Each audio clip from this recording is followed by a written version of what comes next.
New income tax bill 2025 आ चुका है और बहुत ही कम समय से एक्ट भी बन जाएगा।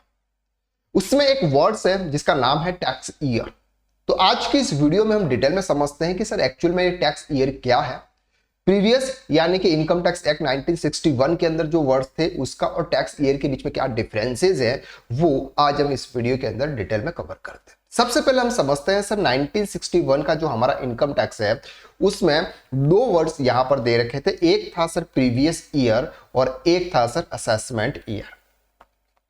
अब प्रीवियस ईयर असेसमेंट ईयर के बीच में बहुत से कॉम्प्लिकेशन थे कि उसको समझने में बहुत ही कठिनाई आती थी, हर किसी पर्सन को ये समझ में नहीं आता था। सबसे पहले बात करते हैं कि sir financial year for example 24-25 financial year 24-25 start होता है सर 1 अप्रैल 2024 से 31 मार्च 2025 यहां पर क्लोज होता है। अगर हमें इस फाइनेंशियल ईयर के अगर रिटर्न फाइल करने हैं तो अगर इंडिविजुअल के केसेस की बात करेंगे तो 31 जुलाई 2025 तक हम फाइल करेंगे।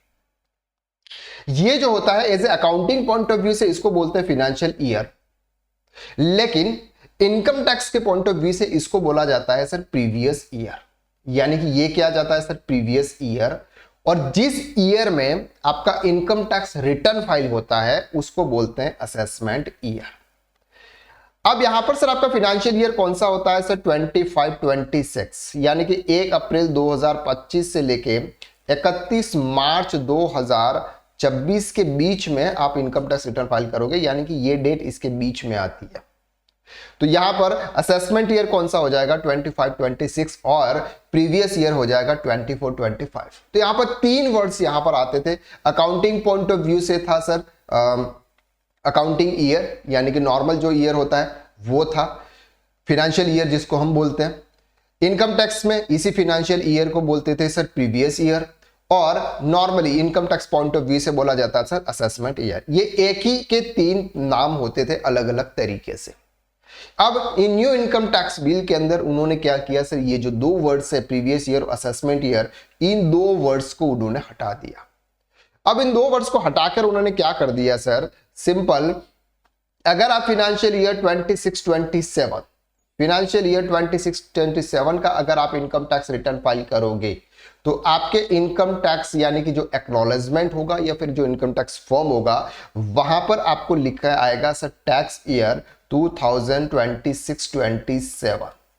तो हर किसी पर्सन को यह समझ में आएगा कि यह मेरा 26-27 का इनकम टैक्स रिटर्न है, क्योंकि बहुत सारे पर्सन को समझ में नहीं आता है, क्योंकि वो ये सोचता है कि सर मैंने तो 24-25 का रिटर्न फाइल करवाया था, अभी से 25-26 कहां से आ गया। तो उसको समझने में हर किसी पर्सन के लिए ये वर्ड्स इजी रहता है, इसलिए गवर्नमेंट क्या कर रही है, प्रीवियस ईयर और असेसमेंट ईयर के वर्ड्स को रिमूव करके एक नया वर्ड्स लेके आ रही है जिसका नाम है टैक्स ईयर। तो अब आप जिस भी फाइनेंशियल ईयर का इनकम टैक्स रिटर्न फाइल करोगे वो income tax point of view से भी वही टैक्स ईयर माना जाएगा। क्लियर हो गया आपको यहां तक? आई होप कि previous year, assessment year, financial year और आपके टैक्स ईयर, इन सब के बीच में जो डिफरेंसेस थे जो आपको समझ में शायद नहीं आ रहे थे, अब आपके क्लियर हो चुके हैं। तो आज के लिए बस इतना। नेक्स्ट वीडियो में हम फिर मुलाकात करते हैं, तब तक के लिए बाय बाय।